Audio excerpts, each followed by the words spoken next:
dan cuenta, hay un púlpito nuevo, ¿es cierto?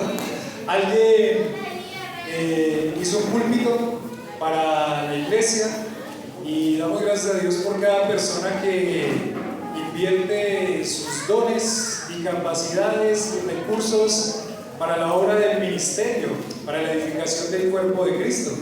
Es lo que hemos estado viendo durante estas semanas, ¿no? La vida del cristiano es una vida de ¿qué? De esfuerzo, es una vida de fidelidad. Y no sé cómo van reflexionando en cuanto a este tema durante estos días, durante estas semanas, pero lo que podemos escuchar durante las reuniones caseras son cosas muy lindas de reflexión en las que el Señor nos va desafiando más y más a poder ser fieles, a seguir esforzándonos. Y debería estar muy incómodo aquel que se siente cómodo y que siente que ya hizo lo suficiente en la obra del Señor.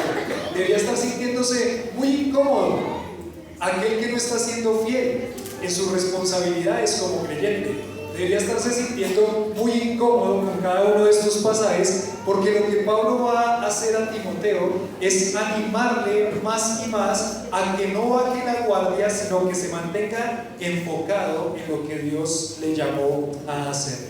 La vida del creyente no es una vida fácil. La vida del creyente no es una vida que esté llamada a la comodidad. La vida del creyente no es una vida que está llamada a buscar los deseos y el beneficio personal. Y ahí es donde el costo del discipulado se vuelve mucho más fuerte y la presión se pone mucho más grande sobre los hombros del creyente. La vida del creyente no está llamada al beneficio propio. La vida del creyente está llamada al beneficio de Dios a través de su obra. Y todo lo que yo pueda hacer en beneficio de la obra de Dios es lo que el Señor desea que yo haga como creyente. Entonces, aquí decíamos como título, la iglesia necesita hombres esforzados y fieles. Y esta sería la parte, bueno, esta es la continuación de la parte 2 porque no alcanzamos a terminarla. Pero la iglesia necesita hombres esforzados y fieles, una entrega total al ministerio. Y la frase que poníamos ahí es: ¿cómo se hace el ministerio? Bueno, el ministerio se hace con la disposición a sufrir. Era lo que veíamos de esta primera ilustración con relación al soldado. Vamos a leer 2 Timoteo, capítulo 2. Versículo 1 al versículo 7, dice lo siguiente: Tú pues, hijo mío, esfuérzate en la gracia que es en Cristo Jesús. Lo que has oído de mí ante muchos testigos, esto encarga a hombres. Y otra vez lo repetimos para que quede muy claro. El ministerio se le delega a hombres ¿qué? Fieles, en primer lugar. El ministerio no se le delega a cualquier persona, pero todos los hombres están llamados a mostrar esta fidelidad para que puedan ejercer el ministerio que el Señor les llama a hacer. A hombres fieles que sean idóneos para enseñar también a otros. Versículo 3: Tú pues sufre penalidades como buen soldado de Jesucristo. Ninguno que milita se enreda en los negocios de la vida a fin de agradar a aquel que lo tomó por soldado. Y también el que lucha como atleta no es coronado, sino lucha legítimamente. El labrador, para participar de los frutos, debe trabajar primero. Considera lo que digo y el Señor te dé entendimiento en todo. De pronto, para los que están hoy por primera vez escuchando este mensaje, tenemos a un apóstol Pablo que está en la cárcel y listo para ser sacrificado. ¿Por qué? Porque él se dedicó en su vida a predicar la palabra de Dios, a edificar la iglesia del Señor, y Dios le permitió durante unos 15 años un lindo trabajo de entrega total al ministerio. Él entendía, y Pablo entendía, que su vida era una vida que había sido llamada por el Señor, salvada por el Señor, para trabajar y para servir y para vivir para Él. Entonces, Aquí tenemos este hombre que ya está acabando su vida. En unos meses Pablo va a ser decapitado, le van a quitar la cabeza. Y Pablo no está aquí quizás lamentándose, o él no está aquí victimizándose. Lo que él está aquí es enfocado en que la obra del ministerio siga aún cuando él ya no va a estar. Él ya va a morir en unos meses, le van a quitar la cabeza bajo esa persecución, el emperador Nerón, y le quitaron la cabeza meses después.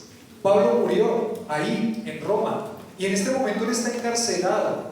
Y su objetivo claro es ayudarle a entender a Timoteo que él va a seguir la labor que la iglesia tiene que seguir y fortalecer a este hombre que por alguna u otra razón está un poco desanimado.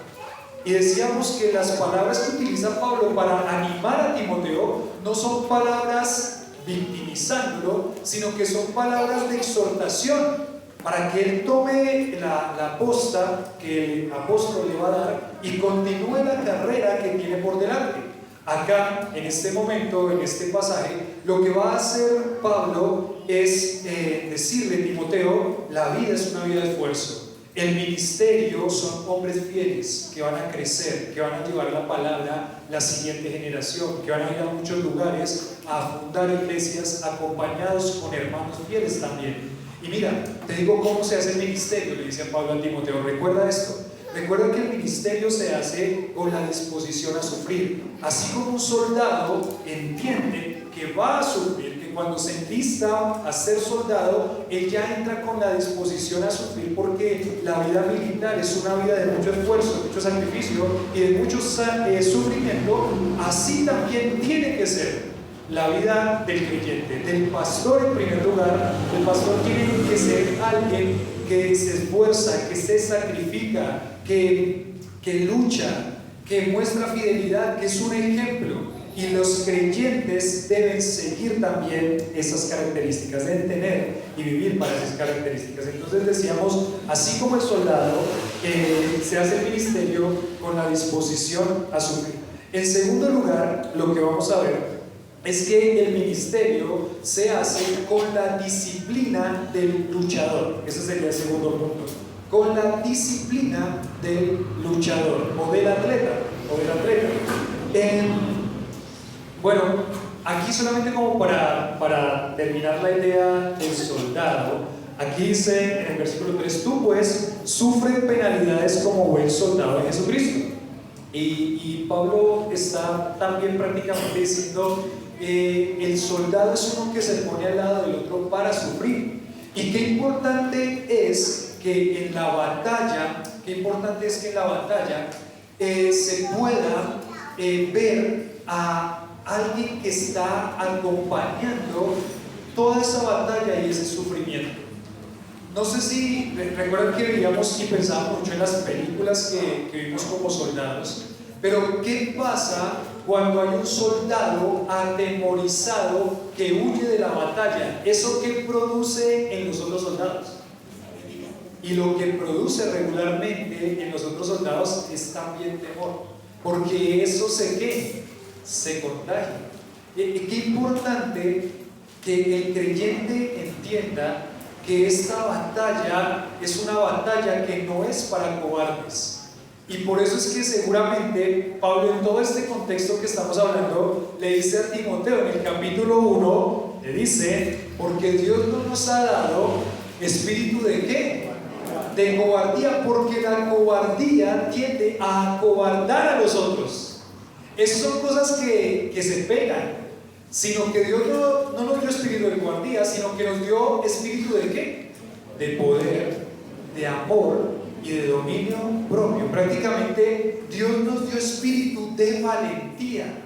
Pero cuando hay un soldado que se desanima, ese soldado tiende a desanimar a otros. Miren que en las leyes de Israel, si quieren ir conmigo ahí rápidamente al libro de Deuteronomio, capítulo 20, versículo 8. Deuteronomio, capítulo 20, versículo 8. Deuteronomio 28.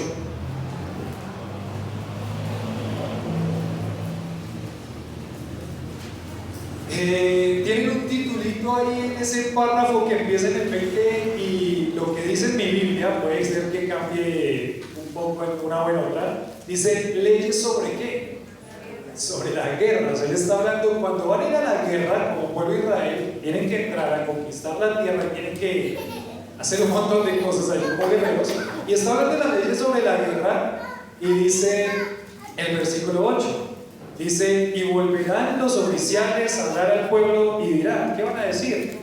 ¿Quién es hombre qué? Medroso y pusilánime, vaya y vuelva hacia su casa y no apoque el corazón de sus hermanos como el corazón ¿qué? O sea, ¿quién está diciendo al soldado o al hombre que está asustado, que no está al lado de la batalla, que no está queriendo vivir la batalla como tiene que vivirla? ¿Qué le dice? ¿Sabe qué tiene que hacer? Mejor que váyase a su casa, váyase a dormir, váyase a estar asustado en su casa. Prácticamente es lo que le está diciendo ahí. Porque si está asustado en medio de la batalla, si no está enfocado en lo que tiene que estar en medio de la batalla, ¿eso qué es lo que va a hacer? Lo que va es a, dice ahí la palabra, apocar, o lo que va a hacer es como hacer pequeñito o desanimar el corazón de ¿quién? De los que están al lado. Y qué importante esto cuando hablamos del soldado, porque puede ser que yo como padre, por ejemplo, no esté queriendo vivir la vida del soldado como debo vivir la vida del soldado, como debo vivir la vida del creyente. ¿Y qué produce eso en la vida familiar? Lo que produce esa tibieza, esa falta de esfuerzo, esa falta de enfoque en cómo realmente tengo que vivir la vida de creyente, es que va a desanimar a los que están a mi lado. ¿Y quiénes son los que están a mi lado? Mi esposa, ¿y qué más? Mis hijos. Y entonces ese hombre pusilánime y medroso, que está miedoso, que no toma las cosas en serio, que está, parece que jugando a ser el soldado y no siendo soldado, le dice, bueno, no vaya hacia su casa, o tienen que tener cuidado con ese tipo de actitud de ese soldado, porque ese tipo de actitud de ese soldado me puede hacer desanimar. Y lo digo a nosotros como padres de familia, porque después uno piensa, ¿y por qué mi hijo le pasó eso? ¿Y por qué reaccionó de esa forma? ¿Y por qué se desanimó? ¿Y por qué se desanimó? Porque hubo un padre que estaba ¿cómo? Desanimado. ¿Y qué hizo con el corazón de su hijo? Lo desanimó. ¿Y qué pasa cuando eso pasa en medio de nosotros, en la congregación? Este ejército y este soldado, como dice la palabra, que somos un ejército que salimos a batallar, a luchar.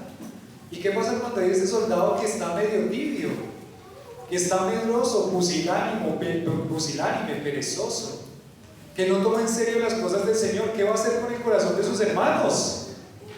¿Lo va a desanimar?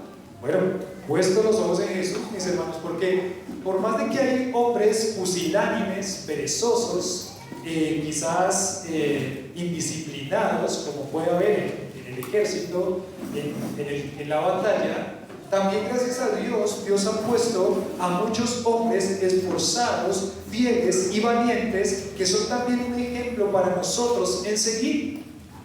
Entonces, lo que regularmente pasa es que lo malo se pega más rápido.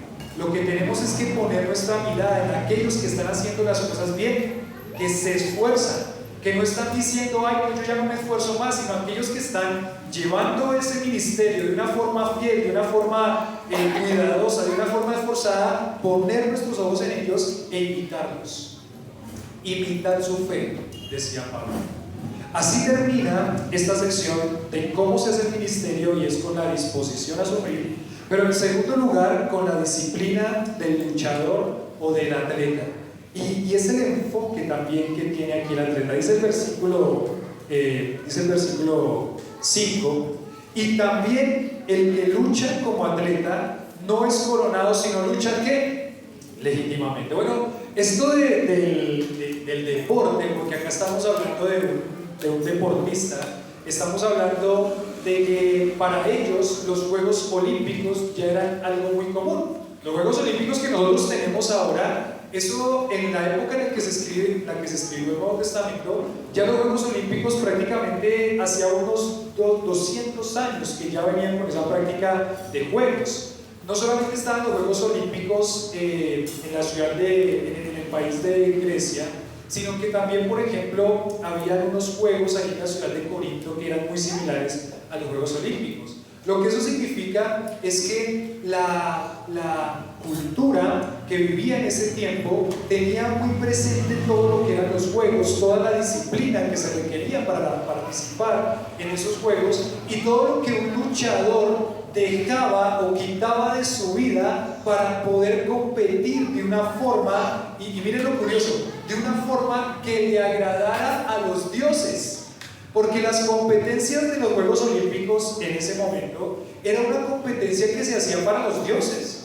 Es más, se hacía para los dioses a tal punto que la corona que ganaban, que era una corona de laureles, esa coronita que a veces han visto como de hojitas, esa corona al final de la carrera, el victorioso no se quedaba con esa corona, sino que hacían toda una ceremonia y todo un rito para entregarle la corona y entregarle la corona a los dioses. Es decir, que ellos jugaban para ganar, y ganar ¿para quién? Para los dioses. Impresionante lo que era todo eso, la idolatría que se vivía en ese momento. Pero ellos estaban muy cuidadosos de poder participar de una forma legítima. Tenían leyes muy estrictas para los competidores. Es más, se cree, en la historia se dice que los luchadores tenían que estar exclusivamente entrenando 10 meses antes continuos para la competencia. 10 meses. No eran 9, no eran 11, tenían que estar ¿cuántos meses? 10 meses. En una disciplina de alimentación, en una disciplina de entrenamiento para poder llegar lo mejor preparados a esta carrera. Por eso es que decimos que el ministerio se hace con la disciplina del atleta. Con la disciplina del atleta. ¿Cuántos son indisciplinados? Ay, qué duro que es, ¿no? Qué duro que es para nosotros esta palabra disciplina. Y les digo que para muchos, estadísticamente, y no estoy diciendo que todos, pero estadísticamente, entre hombres y mujeres, los más indisciplinados somos los hombres. Estadísticamente, los más indisciplinados somos los hombres. No es que eso sea exclusivamente, por eso les digo, pero mayormente se ve la indisciplina en ¿quiénes? En los hombres. Es más, parece que a las mujeres no les cuesta tanto las disciplinas, pero para los hombres sí. A los hombres sí. Y seguramente Pablo es muy preciso, ¿no? Él está hablando aquí en primer lugar aquel que es pastor, aquel que está llamado a ese ministerio pastoral, y le dice, bueno, disposición al sufrimiento, pero en segundo lugar la disciplina del atleta. La vida del pastor debe ser una vida ¿qué? Disciplinada. Y la vida del creyente debe ser una vida ¿qué? Disciplinada. Me acuerdo del pastor Matías predicando desde acá. Nos hace falta ¿qué? Disciplinarnos. Y lo puso en 1 Corintios, en el capítulo 11, en un pasaje que habla también de Pablo mismo, haciendo una ilustración con relación a las luchas y a las carreras y al deporte. Entonces ellos estaban muy enfocados en su disciplina para el momento de la competencia, para el momento de la carrera, para el momento de la carrera. Pero también es importante notar eso, que dice acá el texto, y también el que lucha como atleta no es coronado sino lucha. ¿Y qué palabra aparece ahí? Legítimamente. Y esa palabra legítimamente significa según las reglas. Según las reglas que le estipularon como competidor, así tiene que hacerlo. Así tiene que hacerlo. No puede fallar en esas reglas que le ponen para la competencia. Pasa en este momento, por ejemplo, ¿no? Vemos algo de eso cuando vemos estas competencias y los Juegos Olímpicos, que por ejemplo, ¿han visto la carrera de vallas? Cuando tienen que, de vallas no, de posta, que tienen que entregar un palito que se llama el testimonio para seguir adelante corriendo, si ellos entregan ese palito antes o después del espacio donde tienen que entregarlo, ¿qué pasa? Eliminados. Cuando están para empezar la carrera, si ellos arrancan así sea un medio segundo antes de que suene el sonido de la partida, ¿qué pasa? Le ponen una penalización. Y si lo hace 2 veces, ¿qué pasa? Quedan eliminados. Les hacen un control antidoping para que sepan que no tomaron alguna sustancia que les ayude a que su cuerpo funcione mejor y tenga ventaja sobre los otros. ¿Y a cuántas personas han encontrado que con una sustancia en su cuerpo que los descalifica? Podemos ver algo de eso en este momento, pero ellos eran muy estrictos con esto. El atleta es disciplinado, tiene que vivir de una forma disciplinada para el momento de la carrera o para la carrera, y tiene que hacerla según las reglas que están establecidas. Entonces, si no cumplían estos requisitos, ellos ni siquiera podían inscribirse para la carrera. Y bueno, cada tipo de competencia tenía sus reglas. Si no obedecía esas reglas, pues entonces él estaba descalificado. Es más, aún después de la competencia, si se encontraba que había cumplido alguna regla, también era descalificado. Y creo que lo que Pablo está queriendo poner aquí en la mente de Timoteo es que la vida cristiana es una carrera. La vida cristiana es una carrera. Recuerdan, por ejemplo, ahí capítulo 4, versículo 6, si quieren ahí pasar la hoja de la Biblia. En el capítulo 4, en el versículo 6, dice lo siguiente. Dice: porque yo ya estoy para ser sacrificado, dice Pablo, y el tiempo de mi partida está cercano. He peleado la buena, ahí está el soldado, ¿cierto? He acabado la carrera y he guardado la fe. Y cuando Pablo tiene en mente esta ilustración, él está pensando que la vida del creyente es una carrera. La vida del creyente es una carrera, y es interesante porque lo que se cree es que él está aquí pensando en una carrera corta, en una carrera no larga, no en una maratón, sino que está pensando en una carrera corta, en una carrera de 100 metros planos, en una carrera de 200 metros planos. ¿Cuánto es el tiempo que demora el atleta en recorrer de 0 a 100 metros? El récord mundial está en 9.60 y algo de segundos. En 9 segundos, eso es un instante. Todo lo que estos atletas se preparan para correr, ¿cuánto tiempo? 9 segundos. 9 segundos. O si son 200 metros, 14, 15 segundos. Eso es algo que pasa en un instante. Y creo que lo que Pablo está queriendo poner aquí en la mente de Timoteo es que aunque el creyente piensa que tiene mucho tiempo, realmente la vida del creyente es una vida que corta y pasajera. ¿No les parece? Me dicen, ¿cuántos años tienes? 50. ¡Uy! Todos esos años. Y la persona que tiene 50 dice, ¿a qué horas pasaron todos esos años? ¿En qué momento pasaron? Eso es un suspiro. Pasa rapidísimo. Es lo que está queriendo ponerle aquí en la mente a Timoteo. Miren, el creyente a veces piensa y juega a ser creyente pensando que tiene tiempo. Ya después me voy a ¿qué? A disciplinar. Ya después me voy a juiciar. Ya después empiezo a tomar eso un poquito más en serio. Ya después dar un poquito más de esfuerzo. Ya después. Y en ese ya después, ¿qué pasó? Se pasó la vida. Perdió tiempo. Lo que tiene que pensar el creyente, el pastor, como su vida de creyente, es que tienes pocos segundos. 9.69 segundos. Es tu carrera. Es corta. Lo que eso significa es que hay que aprovecharla bien, que hay que concentrarse y estar enfocado, y que hay que luchar y competir según las reglas. Eso es tu vida. Tu vida es un suspiro. Lo decía también en la palabra, ¿no? La vida es como la flor de ¿qué? Como la neblina, que ahora está y en un instante ¿qué pasó? Se desvaneció.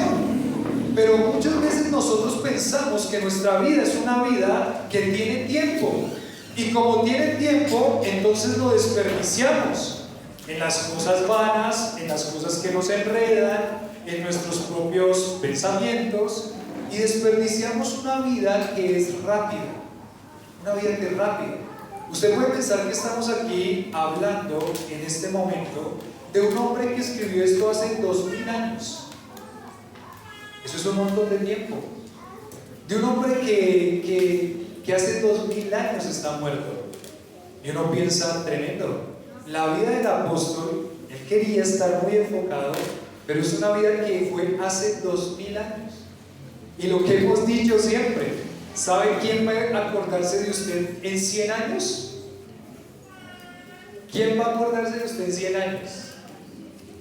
Y les digo con cuidado, ¿no? Y sí, con temor de pronto de ofender a alguien, pero nadie va a acordarse de usted en 100 años. Nadie. También, piénselo. El tiempo pasa rápido y por eso Pablo le está poniendo el enfoque correcto. El enfoque en la vida del creyente, como se hace el ministerio, es una vida con la disciplina del luchador, un atleta enfocado. Miremos lo que dice ahí 1 Corintios 9, 24. 1 Corintios 9, 24. Este fue el pasaje que Matías predicó el año pasado en febrero. Dice 1 Corintios capítulo 9, 24. ¿No sabéis que los que corren en dónde? En el estadio. Está pensando en esa carrera. Todos a la verdad corren, pero uno solo se lleva el premio. Entonces, ¿qué hay que hacer? Correr de tal manera que no. Sería una locura estar corriendo pensando en que voy a perder. Una locura. Es más, aún en la competencia, saben que en la competencia, cuando uno, por ejemplo, ve las carreras de los 100 metros planos, hay unos que quedan muy atrás. ¿Han visto eso? El que gana, los otros que llegan ahí muy cerquita, pero hay uno que llega, no sé, digo muy atrás, que llega 2 segundos después. Es un poquito de tiempo, pero para ellos eso es un montón de tiempo. Pero el que está ahí sabe sus capacidades, sabe también sus limitaciones, pero él está corriendo pensando en que va a perder. Él está corriendo que ya están todos estos otros que me van a ganar. Él entrenó para decir, bueno, voy a correr, pero ya sé que voy a perder. Él está enfocado y pensando en que ¿qué? En que va a correr, en que va a ganar y en que todo el esfuerzo que él hizo y toda la disciplina que implementó se va a ver reflejado en esa carrera, en ese tiempo en el que está compitiendo. Nosotros estamos compitiendo. El enfoque. Correr de tal manera que lo tengáis con la disciplina del que es atleta. Todo el que lucha, de todo se abstiene. Ellos a la verdad para recibir una corona corruptible, pero nosotros una incorruptible. Así que yo de esta manera corro, dice Pablo, esa carrera corta, no como a la aventura, no como sin sentido. De esta manera peleo, no como quien golpea al aire, sin ningún objetivo, sin ningún enfoque, sino que golpeo mi cuerpo y lo pongo en servidumbre, no sea que habiendo sido yo heraldo para otros, yo mismo venga a ser eliminado. Y que en una de esas reglas o normas me descuide un momento y yo venga a ser descalificado. Hermanos, la vida del creyente es una carrera, pero es una carrera que tiene que verse como una carrera corta. 9.7 segundos tiene su carrera de la vida. 9.7 segundos. Entonces, no se desenfoque. Ajuste lo que tiene que ajustar. no la corra de una manera indisciplinada. La vida del creyente, la vida del ministerio se hace con la disciplina del atleta. Regresando ya a 2 Timoteo, capítulo 2, versículo 5, y también el que lucha como atleta no es coronado, sino lucha legítimamente. No es coronado, sino lucha legítimamente, luchando como quien desea alcanzar o recibir un premio de su Señor. Bueno, si nosotros hemos creído en Cristo como nuestro Salvador, ¿quién es nuestro Señor? Pues nuestro Señor es nuestro Dios, el Dios del cielo y de la tierra, el Dios de la Biblia. Y lo que Él dice es que a sus hijos los va a recompensar según las motivaciones del corazón con las que sirvieron a Él. Y esas coronas, es muy interesante, porque esas coronas en el futuro, en el cielo, que van a ser dadas a los creyentes, van a ser un objeto de adoración a nuestro Dios. Entonces uno pensaría, ¿cuántos quieren esa recompensa para entregársela al Señor en el momento en el que sea el momento? ¿Cuántos quieren competir para ganar esa corona, para entregársela al Señor? Así como ellos competían para entregársela a sus dioses falsos, el creyente compite para entregarle una recompensa que Dios le da a Él mismo, para adorarlo con su recompensa. Alguna vez alguien pensó, uy, yo pensé que las coronas eran para mí en el cielo. Y yo pensaba, ¿qué estaba pensando esa persona? Que iba a tener un estante, ahí, un estante en la pared, ¿cierto? De la Nueva Jerusalén. Iba a tener un estante ahí, en donde iba a venir a decirle a nosotros, venga, miren, yo tuve tantas coronas, ¿usted cuántas tiene? ¿Qué estaba pensando, cierto? En Apocalipsis capítulo 4 se dice que con palmas en sus manos y con coronas entregándoselas en adoración a su Dios, al Dios maravilloso y poderoso, aquel que me salvó. Y entonces uno podría preguntarse, cuando yo esté en el cielo, me gustaría entregarle en adoración lo que el Señor me permitió hacer para Él. ¿Me gustaría estar ahí entregándole esas coronas? ¿Sí o no? Y uno dice, el que es creyente debe anhelar eso. El que es creyente está corriendo para ganar el premio. El que es creyente está pensando en que yo quiero ganar el premio para adorarle a Él con lo que Él me permitió hacer. Entonces, luchando como quien desea alcanzar o recibir un premio de su Señor, que en últimas va a ser entregado en adoración a Él mismo. Todo lo que nosotros tenemos es producto del favor de Dios, de la misericordia de Dios, de la bondad de Dios, de la gracia de Dios. Entonces todo lo que Dios nos permite hacer para su obra, con esfuerzo, con disciplina, con enfoque, con la motivación correcta, es para darle gloria a Él.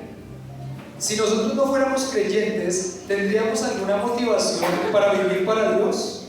Si fuéramos creyentes, ¿tendríamos alguna motivación para estar aquí un domingo en la mañana teniendo que madrugar?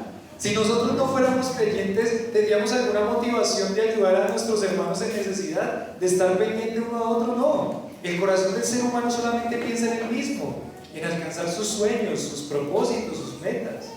Gracias a Dios que nos da un corazón transformado para poder amarlo a Él y para poder amar al prójimo. Porque en eso se resumen los mandamientos, ¿no? Y Él le dice, amarás al Señor tu Dios con todo tu corazón, con toda tu mente, con toda tu alma y con todas tus. Y el segundo mandamiento es semejante, ¿cuál es? Amarás a tu prójimo. Pero eso solamente puede venir por un corazón transformado que ha recibido el amor de Dios a través de la salvación en Cristo Jesús. Entonces es una locura para muchas personas. Pero para el creyente no es una locura. Para el creyente es un anhelo de agradar, adorar y glorificar a su Señor un día cuando llegue a esa eternidad, luchando como quien desea alcanzar o recibir un premio de su Señor. Y acá están los dos extremos.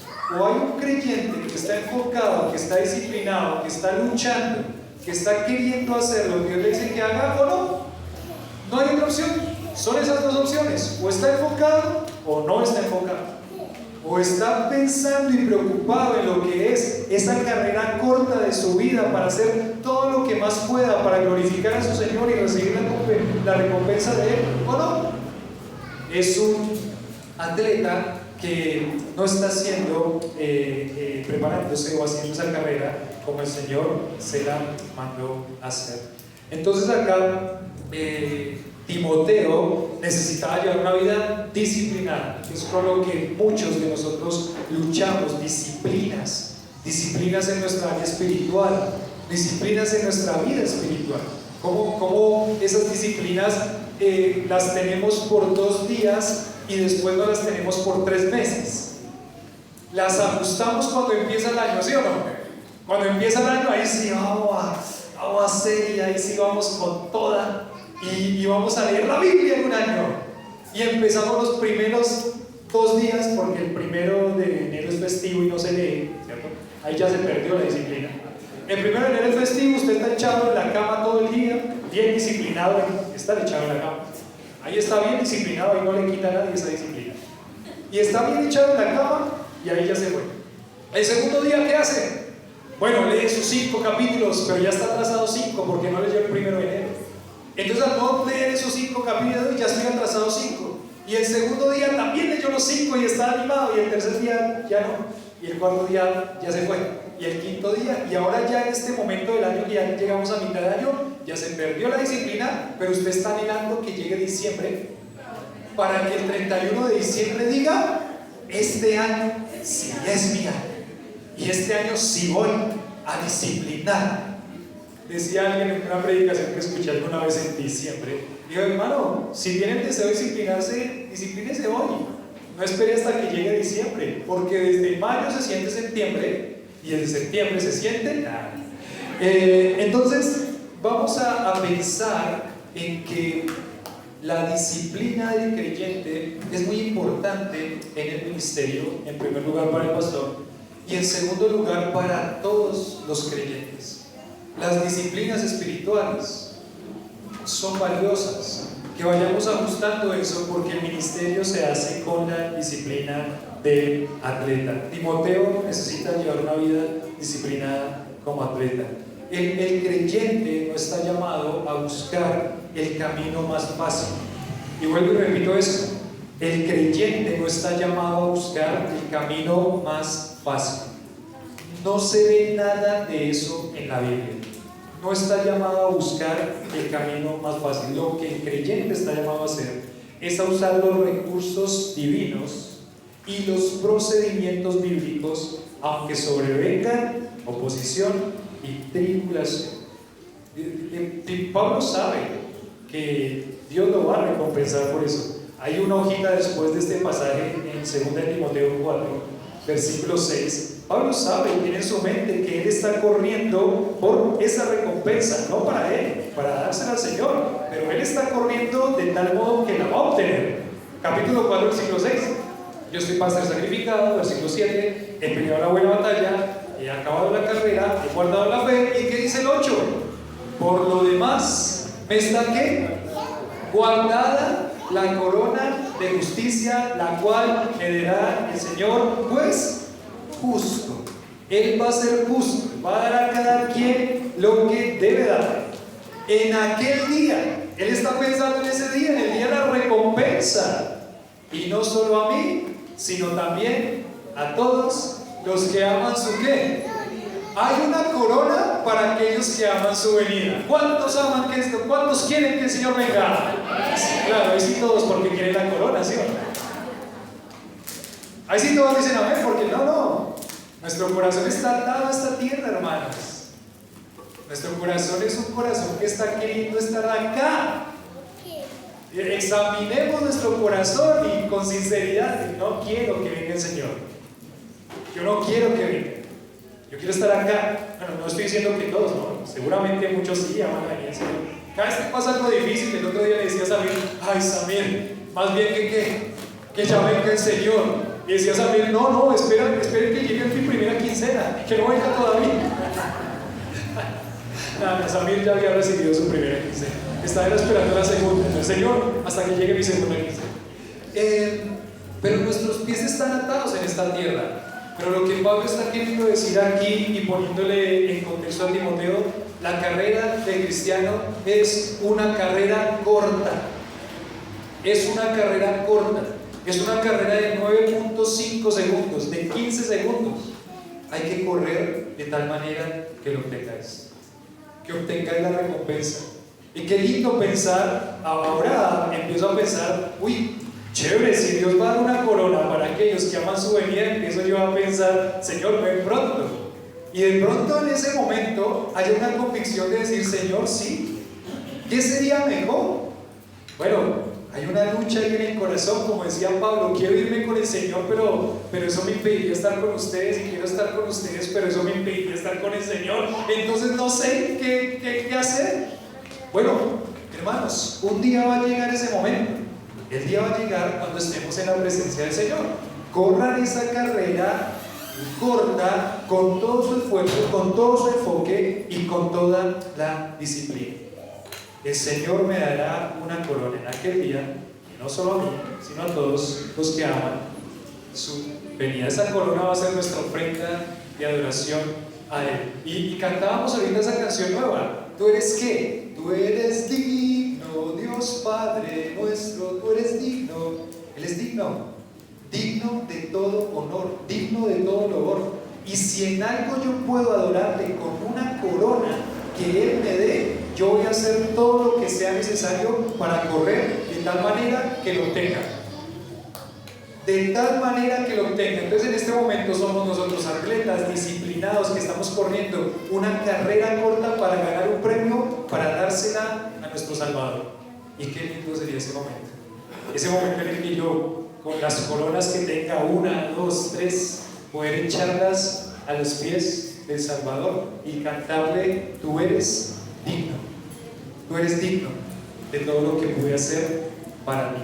Entonces, decía ahí, el ministerio se hace con la disposición al sufrimiento, ¿cierto?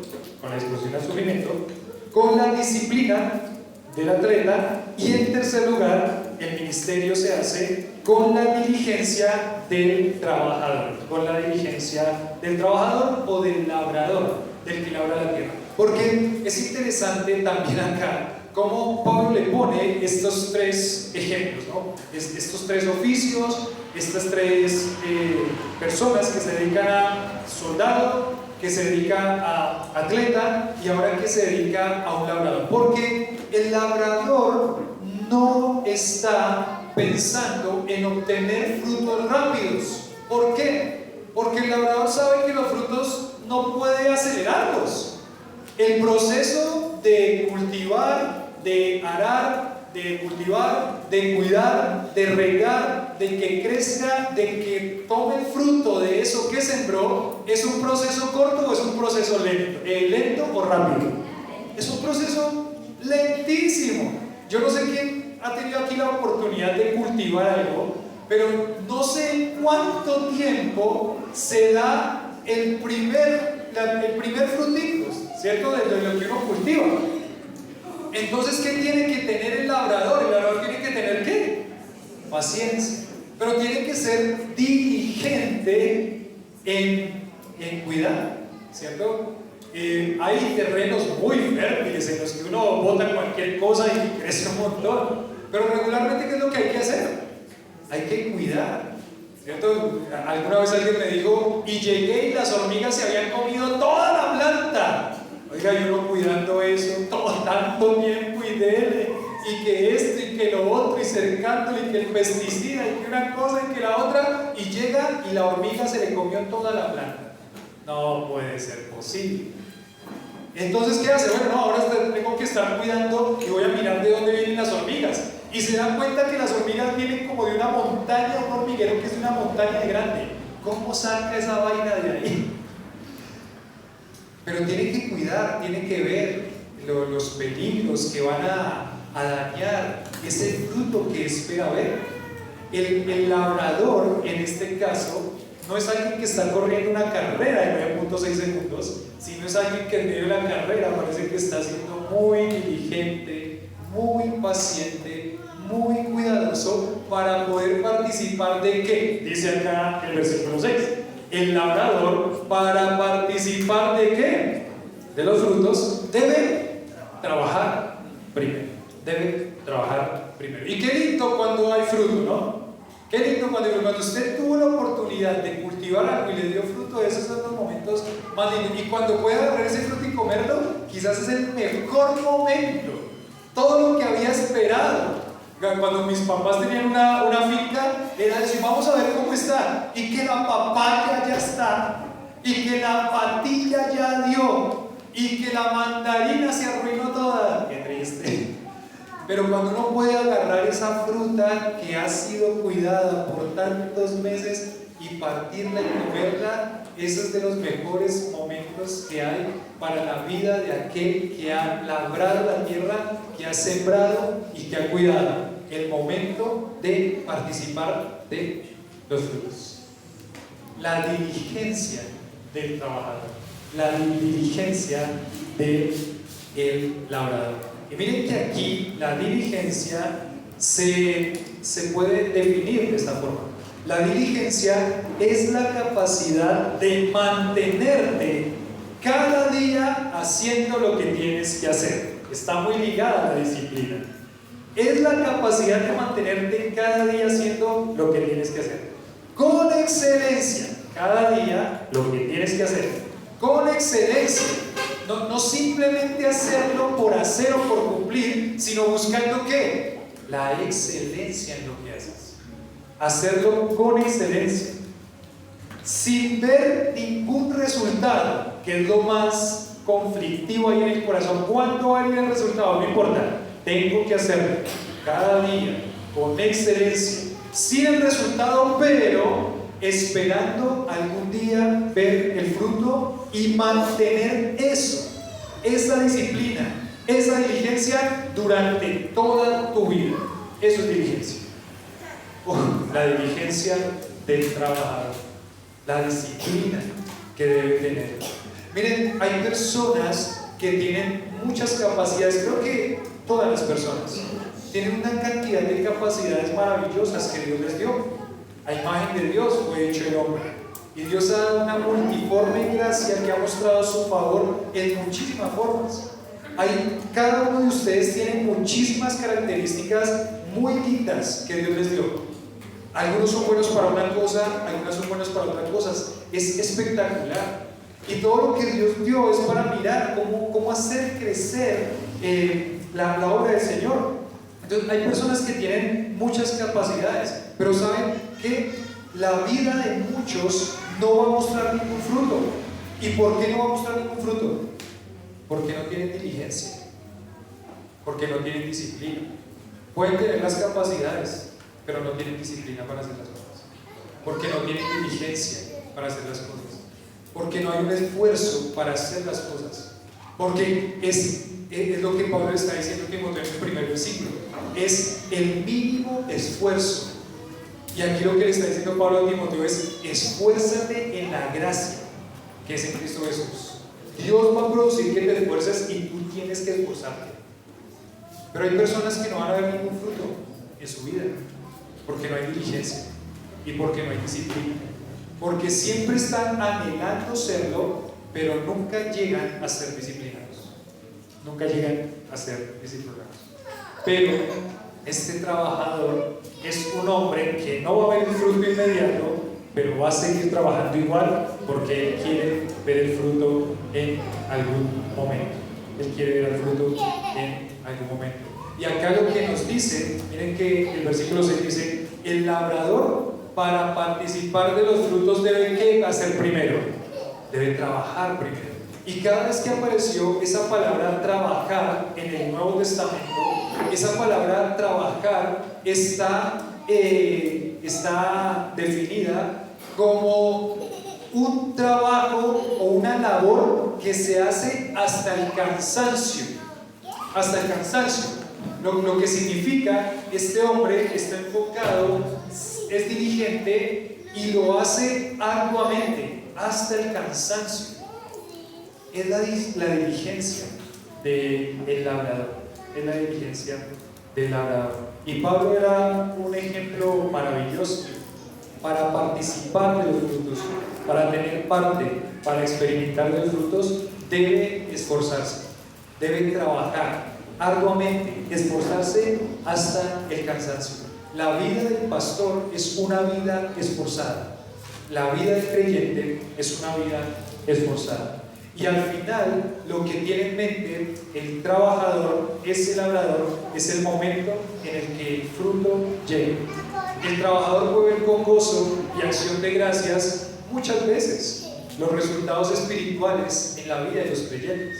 Creo que para mí, por ejemplo, en este caso, hablándole en primer lugar al pastor, ¿no? Uno de los momentos más difíciles de la obra del ministerio es cuando este soldado se desanima y su vida se derrumba.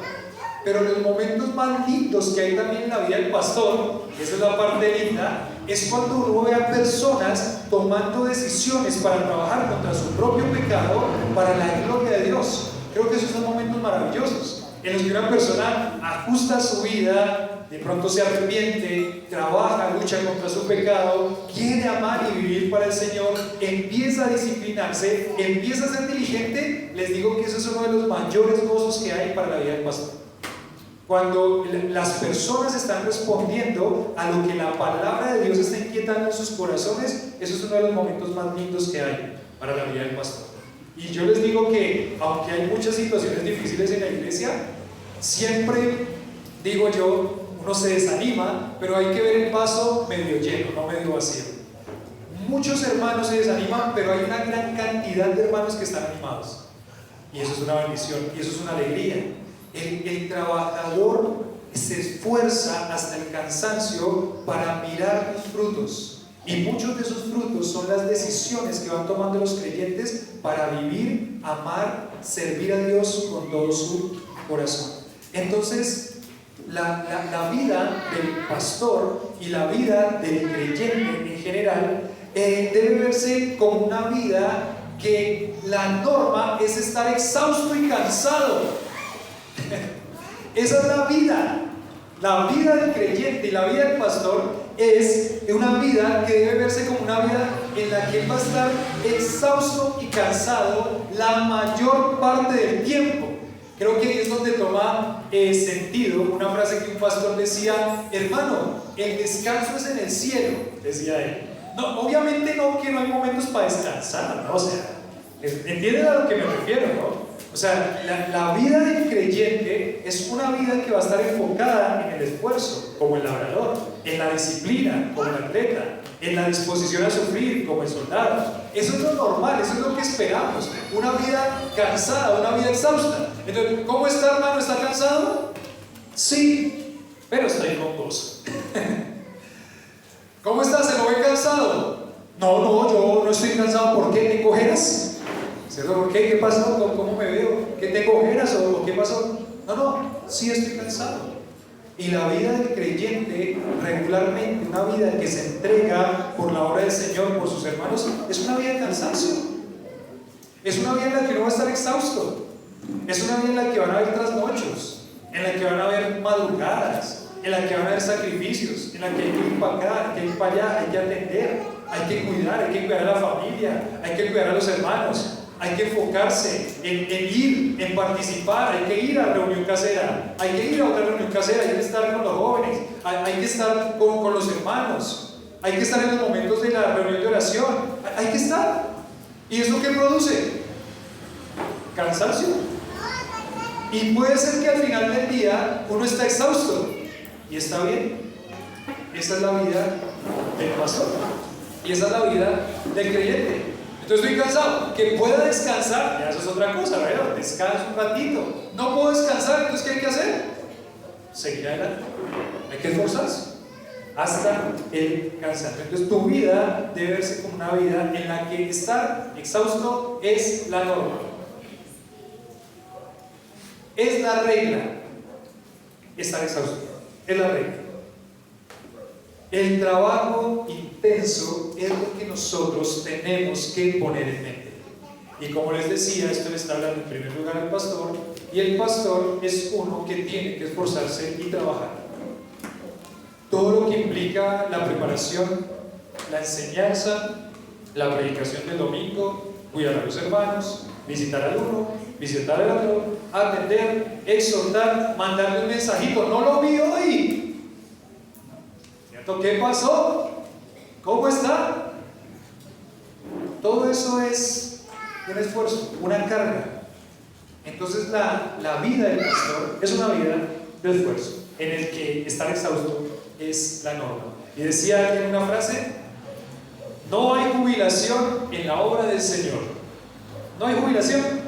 Aun cuando usted, si Dios permite que se jubile algún día, si Dios permite que se jubile, nunca se va a jubilar o pensionar de ser cristiano. No hay jubilación en la obra del Señor.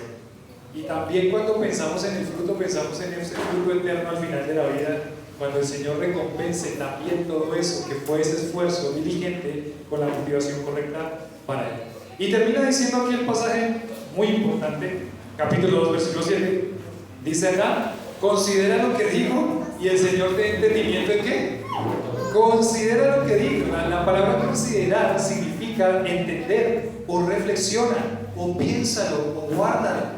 Lo que tiene que hacer pasajes como estos, en general todo lo que es la palabra de Dios expuesta y predicada, lo que tiene que hacer en la vida de una persona no es simplemente escuchar, sino ponerse a reflexionar. ¿Cómo está mi vida? ¿Cómo está mi esfuerzo? ¿Cómo está mi disciplina? ¿Cómo está mi diligencia?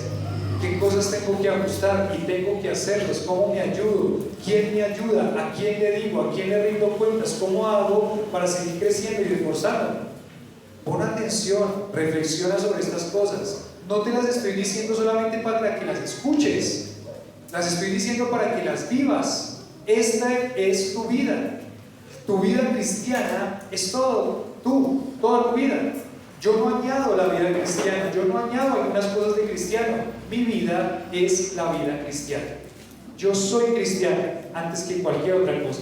Considéralo, entiéndelo, reflexiónalo. Y dice: pues el Señor te dé entendimiento, aunque realmente debería estar traducido es: el Señor te dará entendimiento. No el Señor te dé entendimiento, sino estoy seguro de que el Señor te va a dar entendimiento en todo. Y esa palabra entendimiento tiene que ver con inteligencia, con comprensión, la capacidad de entender lo que se está diciendo acá. Pero nosotros no somos personas que no conocemos a Dios. Nosotros no somos personas que no somos creyentes en Cristo Jesús. De pronto para una persona que no conoce al Señor, esto es como algo raro, como que está reflexionando y pensando ahí, esto como es si yo la verdad vivo para mí, yo estoy bien así como estoy. Pero para el creyente no. El creyente tiene en su mente: esto es su estilo de vida, todos los días de su vida. Tiene que entenderlo, tiene que reflexionarlo, tiene que comprenderlo. Dios le va a dar el entendimiento y la inteligencia para que lo retenga y para que lo viva. Entonces, este pasaje requiere mucha atención. Considera, pon atención, concéntrate, enfócate, pon todo tu esfuerzo para captar todo el significado de lo que está escrito acá. Si usted se quedó de pronto en algún momento dormido en esta predicación, lo que le está mandando o diciendo estas partes, si usted se distrajo en algún momento con esta predicación, con alguna cosa, con un niño, con una llamada, con el celular, con su pensamiento que se fue, ahí va a quedar grabada en el YouTube, y lo que debería hacer es volver a escucharla, ponerse a escribir y pedirle al Señor que le ayude a hacer los cambios que tiene que hacer en su vida creyente. Poner atención, un esfuerzo especial de cada cristiano para captar todo el significado de lo que está escrito acá. Y eso es importante, ¿por qué? Porque uno regularmente no capta a primera vista todo lo que se necesita comprender y hacer. De primerazo, quizás no, pero la realidad es que, por ejemplo, en este punto, para muchos de los que estamos acá, esto no es algo nuevo. Yo no estoy diciendo algo nuevo o algo maravilloso, algo espléndido, algo que es, ¡ay, qué conocimiento tan! No. Esto es algo que lo hemos escuchado durante muchísimo tiempo. Es algo que sabemos que tenemos que hacer. Es algo que entendemos que debe ser reflejado en nuestra vida como creyentes. Entonces, si de primerazo no capto todo lo que está diciendo acá, pues vaya y mírelo 2, 3, 4, 5, 10 veces, las veces que sea necesario, hasta que Dios ponga una convicción en el corazón de decir: esto es como yo tengo que vivir, como debo vivir, y ya, Señor, ayuda a comprenderlo y a vivirlo. Entonces, acá pensamos ya para terminar, dice en este comentario, dice así: los manuscritos más antiguos leen porque el Señor te dará entendimiento. Es una promesa que Pablo le está diciendo a Timoteo: tú consideras esto y el Señor te va a dar entendimiento para comprenderlo bien, reflexionarlo y vivirlo. Tú podrás entender lo que quiero decirte como para aplicarlo a ti mismo, porque el Señor te dará entendimiento cuando lo busques de parte de Él en todas las cosas. No solamente es una percepción intelectual, que es lo que hemos hablado con todo esto de ser idóneo y apto para enseñar. No solamente es algo intelectual, no es como decir: yo ya sé lo que este pasaje dice bien profundo, ya lo escuché, ya el pastor me lo dijo. No es una percepción intelectual, no es solamente para decir: ahora ya tengo más conocimiento que antes. No es una percepción intelectual, sino es la apropiación, apropiarse de estas verdades expresadas acá, que Timoteo necesitaba que el Señor le diera. No es: ¿cuántas veces escuchó Timoteo esto de Pablo? ¿Qué creen? ¿Es la primera vez que lo escuchaba de Pablo? No, ya se lo había dicho un montón de veces, pero parece que Timoteo se le estaba yendo y desviando esa parte de vivirlo, no solamente tenerlo como un conocimiento intelectual. Usted puede salir de acá y teniéndolo en la cabeza, y va a ser lindo cuando en las charlas de ahora o en la semana hablemos de este tema y pensemos en esto, y va a ser muy bonito. Ahora, Señor, ayúdanos a poder vivir de esta forma como tú lo tienes aquí plasmado, que no es fácil. La frase final sería: vale la pena sufrir y vivir por Cristo. Vale la pena. Y aquel que entregue su vida con esa disciplina y con ese enfoque no va a ser defraudado, porque estamos trabajando para el Señor, juez justo, que nos dará esa recompensa en el momento en el que Él la tiene preparada para nosotros en esa eternidad. Vale la pena sufrir por Cristo.